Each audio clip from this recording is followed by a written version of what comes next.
Thanks so much, Andre, for joining me on the My FBA Prep interview series. Just to kick things off, could you make a quick introduction of yourself and your business? Sure. Thank you for having me. We're excited.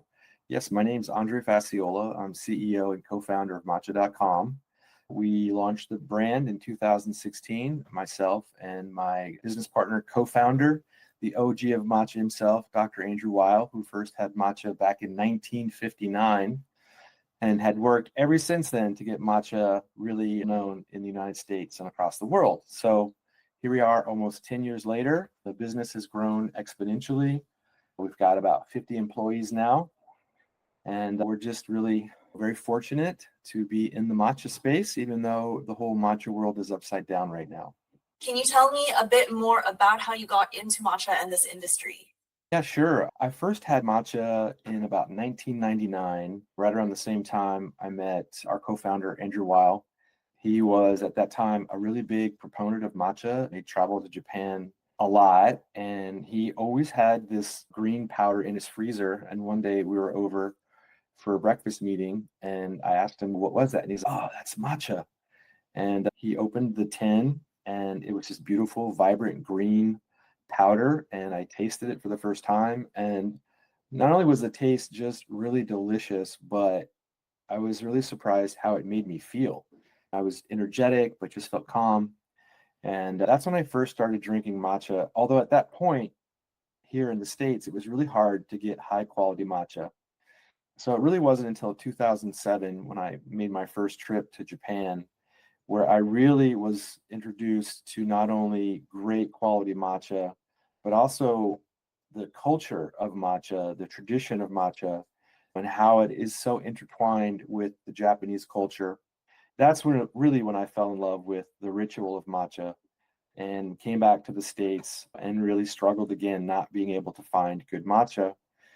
And it wasn't the right timing until about 2015, where I'd read an article in Wall Street Journal that said matcha and tea is going to have a moment, because there was a lot of research at that point coming out talking to the health benefits of matcha, but also too a more thorough understanding of the culture. So at that point, I approached our business partner and I said, I think now is a fantastic time to get into the matcha space. And he said, that would be fantastic. Let's do it. And he said, I'll do it on one condition, that we can get the domain name matcha.com. And that's a story for another interview, but we were able to do that. Could you share more about how matcha.com operates and how your logistics look? So who are your suppliers? How do you figure it all out? We officially launched in about January 2016.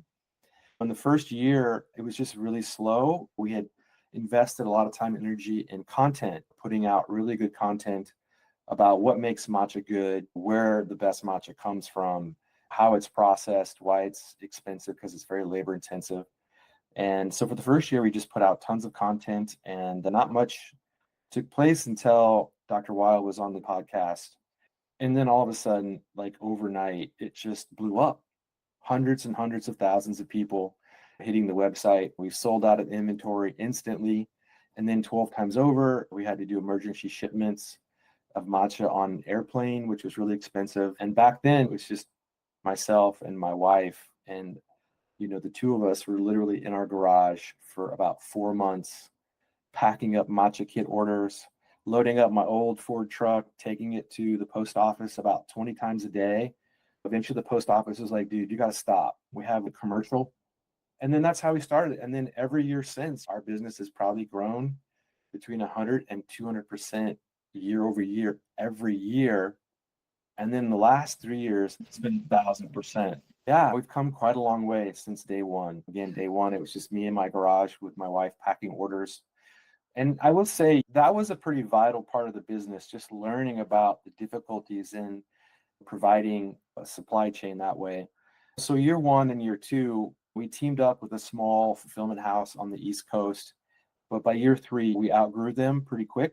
They weren't able to keep up, and they were a bit of a mom and pop shop. They only worked a set number of hours per day. They didn't ship on the weekends. Just the customers expected it to be shipped quicker. So then we went to another fulfillment house. We were there for a year and then outgrew them. And then we went to another fulfillment house who we're still with right now. And thank goodness for them being patient with us, because we really had to learn every aspect of just the logistics to how to fulfill so many orders. It was 10 orders, then 50 orders, then 100 orders, and then it's 500, and then 2,000. It just grew quickly. So we had to really, learn how to work with it. And our current fulfillment house, we got a few warehouses all across the states. And each year we take on one more location, one more location, and one more location. And then now also we have Amazon FBA, which has been a whole nother tangential component of our growth that's sometimes super complicated. But all of the logistics, we have a pretty in-depth experienced team that just manages all of it, especially now because we pivoted in 2020 to the bulk wholesale part of the business, which has really grown very fast because everybody wants matcha in whatever product it is that they sell. And those logistics have been really difficult. So we've had to hire a couple of professionals that are experienced with international logistics and shipping and customs codes and just a whole component of the business that, thankfully we've got some great folks because that was just above my pay grade. But we've got that mostly handled, and it's still a struggle. One of the challenges is like you can't just get one software that does all of it. You have this enterprise software that you have to take a chance on when you have to grow into it. A lot of times these software, they're not turnkey. You have to add a component to it, add a component. So one of the biggest challenges is that we spend all of our time working in the business and not as much time working on the business. And that becomes very challenging.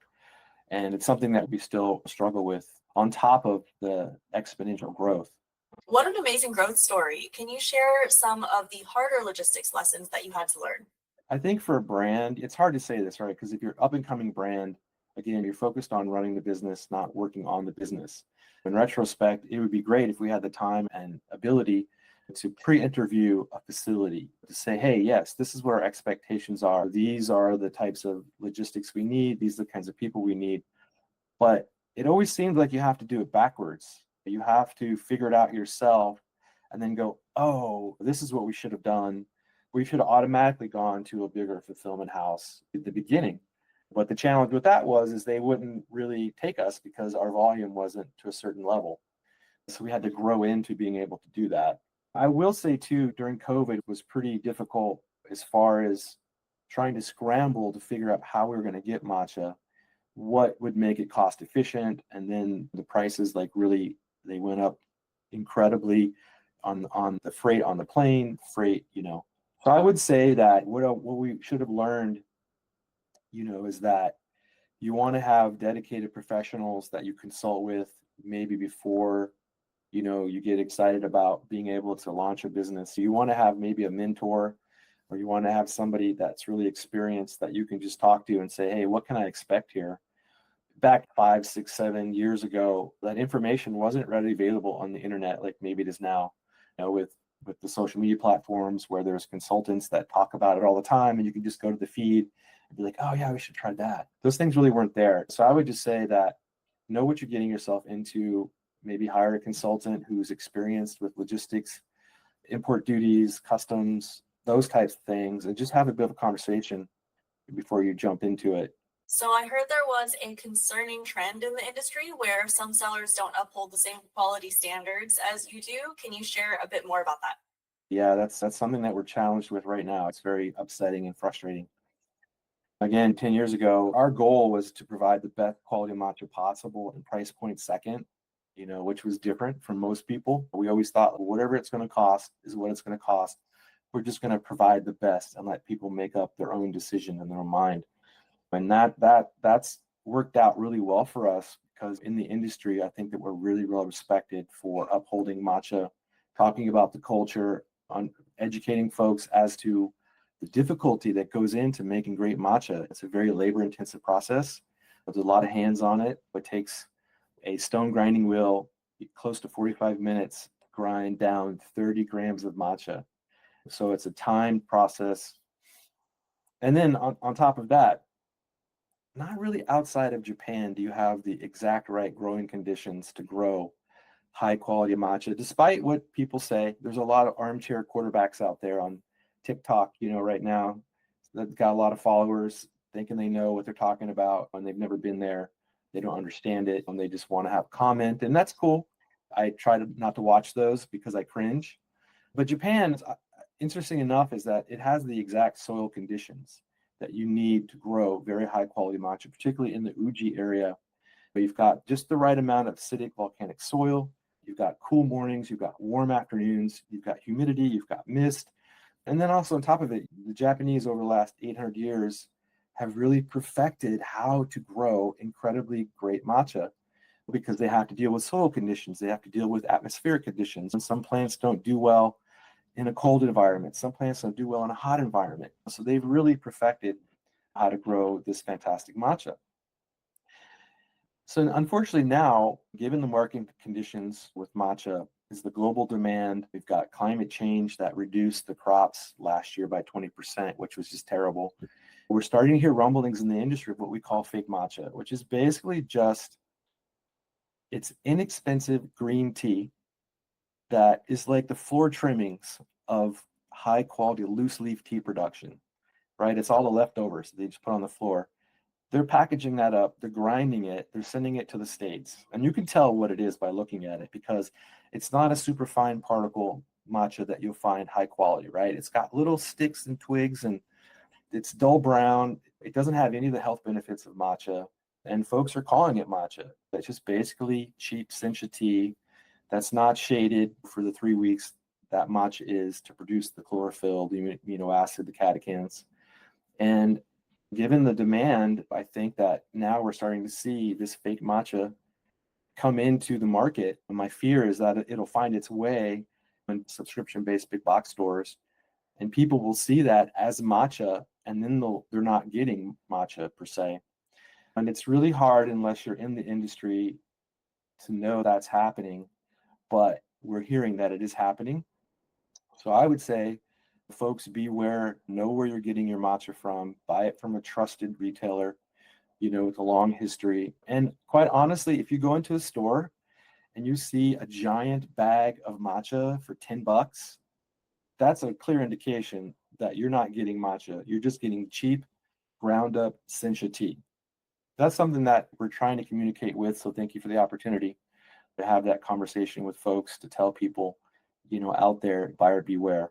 That is a really good lesson for all brands to learn, that you need to protect your industry and product reputation just as much as your own branding sometimes.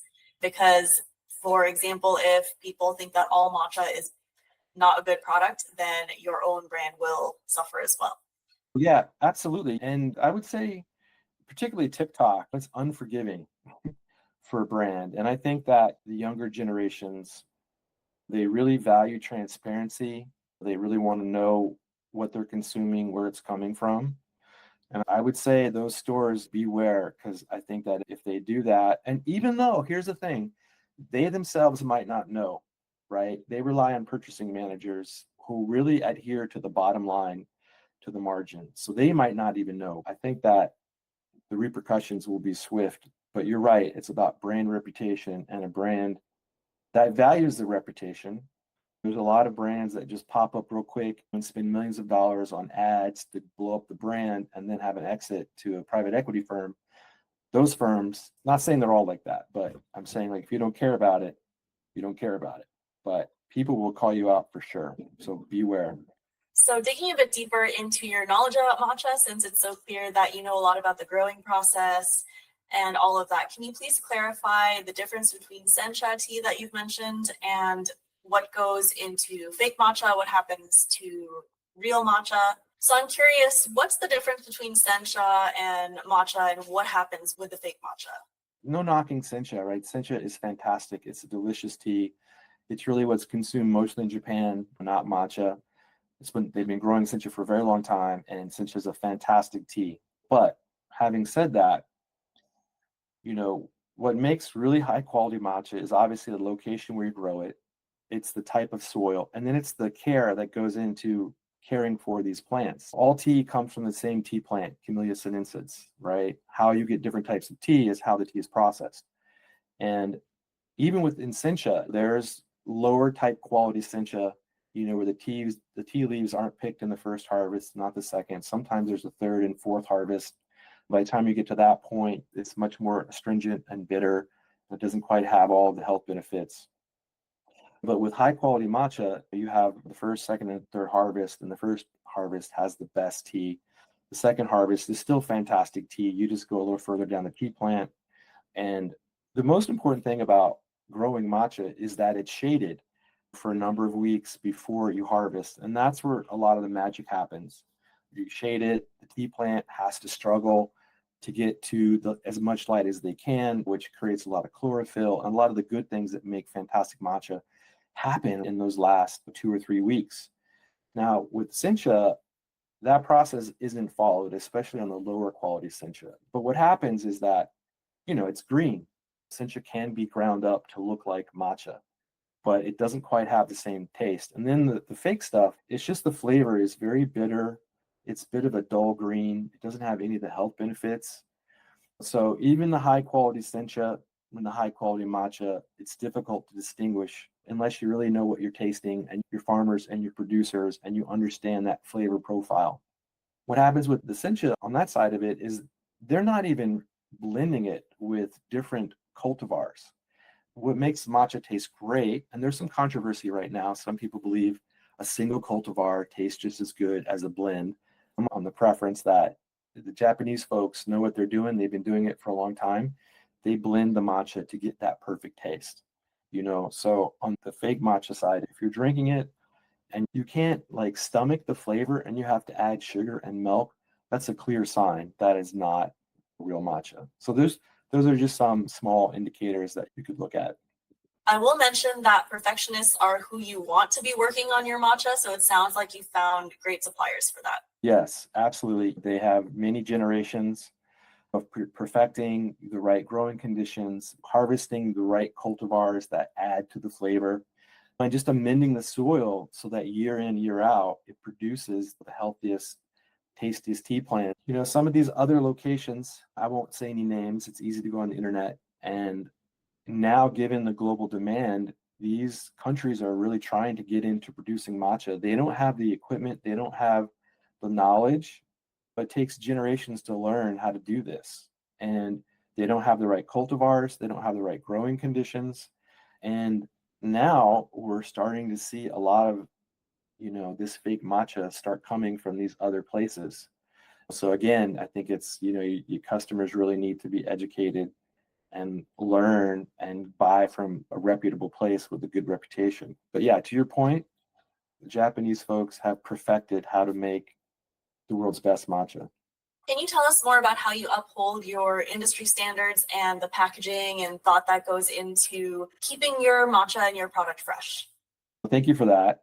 And I will say there's other matcha companies that are doing a fantastic job. It's not just matcha.com. We look at it like we're around before most all of them. And part of our commitment and working with us and Dr. Weil, he's very visible in the public. He has a lot of trust and he's been giving advice for a very long time. So we had many conversations in the beginning about the best ways to uphold not only what we're doing, but honor the culture, history, and traditions of traditional matcha in the best way possible. We're Americans talking about something the Japanese have perfected, right? So there's some nuance there. So for the first few years, we went over there quite a bit. We talked to a lot of people. We consulted with experts and some of our first partners over there. It took us close to 2 years to develop relationships where they would trust us. It's different. It's a bit different now. You can go over there and find somebody. But when we were going over there, they were very skeptical of outsiders. And they're like, you have to be recommended. You have to build trust. So that took some time to do. And even now, some of the folks we work with have sworn us to secrecy. They're like, we don't want anyone knowing what we're doing because we don't want to be bothered. And we're like, okay, we can respect that. So that was the first thing to make sure that we had the best possible matcha, fantastic conditions with families that have been doing it for over 500 years. Some of our partners have been over 500 years. And they say, look, if we're going to work with you, you have to uphold it as the best possible way that you can. That's transparency, that's educating people on the merits of it, but yet not only educating, but it's because we know we've gone over there, we've talked to them, we've tested. So we just have always made sure that throughout all of our content and branding, we educate the best way possible. And we've done that from day one. And also on the supply chain side of it, we've had a lot of growing pains, but I feel like through a lot of trial and error, we've identified the channels that needed the most work. We've addressed them. And same thing on the packaging. We've worked really hard to make sure that our tins are recyclable. We try to have a minimal impact. Granted, we ship across the ocean. So, that's a challenge. We try to make sure a lot of our stuff is recyclable. And we do testing quite often. Japan tests. If a product is anything wrong with it, they don't even ship it out of the country. So it goes through a few different channels there. We test often. And we just try to do things right and be open about it so that people can look into it and say, yes, they're doing it. And because we don't do other types of food and beverage, but for us, reputation is key. We do it, we say what we do. And we're an open book that way as much as we can. As I said, many of our Japanese partners, they're like, please don't share who we are and where we are. We don't need thousands of people coming over to visit. And we'll continue to do so. We are matcha.com, and we feel like it is a great privilege and a tremendous responsibility to be accurate, truthful, and right, and to give the best information we can. And to be quite honest, I'll never know everything about matcha. I still learn every day. I'm headed over there next week. We're talking to some more farmers. I was just over there a few months ago filming a matcha documentary that we're going to launch next year. And I learned so much that I didn't know. And I feel like it's a lifetime of learning. So I'll never say I know everything about matcha or that matcha.com is the be all end all. But I will say that we're one of the best and we continue to evolve and learn. Amazing. And can you tell me a bit more about the packaging? I am curious about how it all comes together. Matcha is like a living, breathing, powder, right? It's a very fine particulate. Good matcha is ground very fine to a micron. And matcha itself is very susceptible to oxygen degradation and light. So if it's set in a glass jar, like one of the things that's so cringeworthy is if I walk into a cafe and there's like matcha that's brown sitting on a cabinet that's got a glass jar in the sun open, I'm like, we can't do that. So in Japan, when they harvest the tea leaves, it goes through a process where they take it to a facility and then they steam it to stop the oxidation process. You want to lock in all of those flavors. And then when they grind the matcha, they immediately pack it into these aluminum packages that are nitrogen flushed to really stop any type of aging process.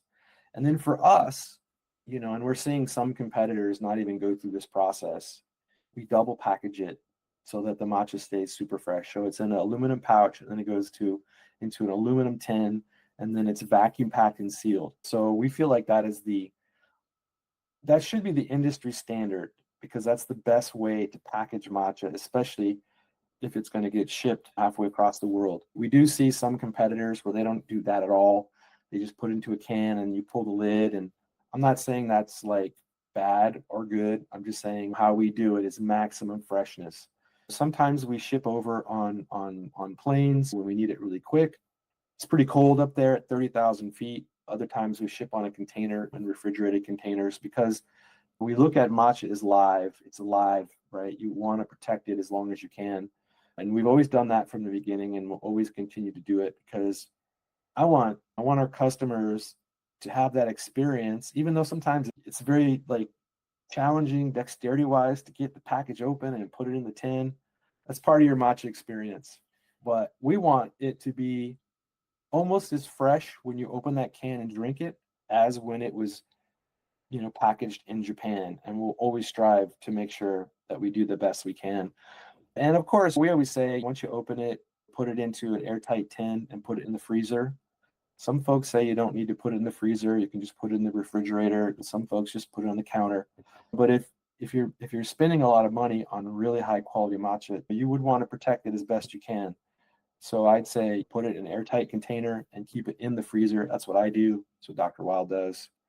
But those are our recommendations. Folks are free to obviously do it however they want. Just don't put it in a glass jar on top of a counter where it gets sun and light. It's just going to kill your matcha. You were running matcha.com long before matcha got popular in America.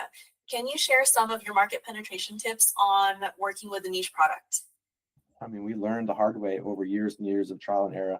I think one of the things that, as a CEO and the daily operator, is that we've always felt content is king, right? And when we launched the brand, we wanted to educate folks first, and then the hope was is business would come second. Content, like very thoughtful content. At that point, like just the blogs were great, but obviously it's transitioned now to social media. YouTube is a big channel that we're looking at. I would just say instead of trying to sell them on a product, just talk about what you're passionate about with your product. I would say folks get into great products because if the greater the product is, the easier it is for you to talk about it, to get people excited about what you're up to, and for us it's matcha, standing on the rooftop, screaming about matcha. Tastes great, it looks great, it's got a great story. But on top of that, I've been an entrepreneur probably since I'm 8 years old. And as you can tell, I'm older now.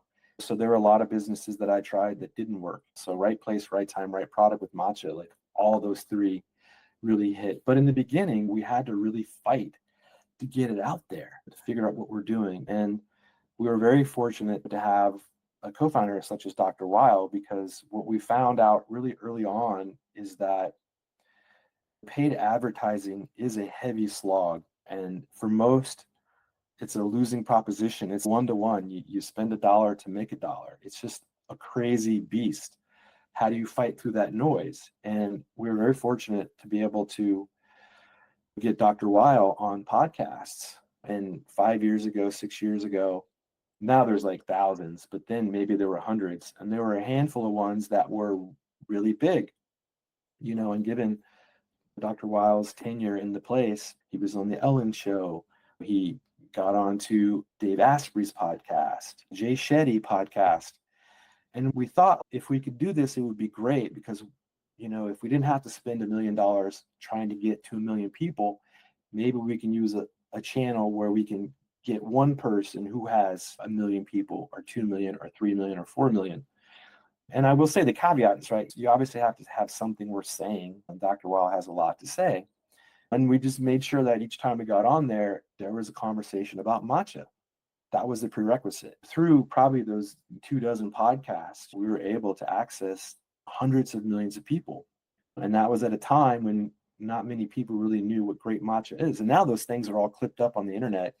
So lots of people have gone and watched those. And through our bulk wholesale part of the business, we've communicated with probably most of the folks who are in matcha. I would say our competitors, if you will. They're not really our competitors. Folks who we've talked about working together with, and they're like, "Whoa, yeah, I saw you on the podcast. That's what got me into matcha." And we'd like to feel like that's also happening with TikTok and Instagram. All these new brands are coming online, and how they got their education and content was through the content that we put out. To answer your question, you have to have a product worth being passionate about. Talk to why you're passionate about that. What are the benefits of the product? Don't just try to sell people. Hopefully, if you do it well, the sales will come later. And figure out ways to stand out. For us, it was the podcasts. Also for us, it was content. I can't tell you how much money we've spent on written content over the last 10 years, but there's tens of thousands of articles that we've written. So we started slow and methodically and built that base. And it's interesting to see now all the folks in matcha have come and said, "Oh, matcha.com. Oh, that's how I first found out about it." I love hearing that kind of thing. Amazing. So just to wrap up, what's one part of your business that you're really proud of or that runs really smoothly? As a CEO, I don't know if any of the business in my mind is running smoothly, but no, I'm kidding. Like, I would say not to take away from any other part of the business because I'm very proud of everything we've done. We have fantastic employees. We probably have a 1% attrition rate. Like most of the folks that sign up with us have been here for years and years. They love matcha. They love the culture. I would say it's the team, that, and again, if my team is listening, you guys are all awesome. But, it's the folks that touch the customers. It's company culture is challenging and it can be fickle. And I'm really proud of our company culture. And to no part of my own, obviously I'm the leader, but we have great folks who love matcha and they love what we're doing and they're very passionate about it. And I would say those folks who touch the customer, because folks get pretty chapped, right? When they don't get their matcha, myself included. If I run out, I'm not happy. So I would say our customer service team, I would say our social media team, they're crushing it. They're killing it. I'm very proud of the content that they put out, whether it's video, whether it's written content, and then just the customer service team who just, they're on the trenches every day and they just take care of our folks in a fantastic way. Yeah. And then, we love our customers.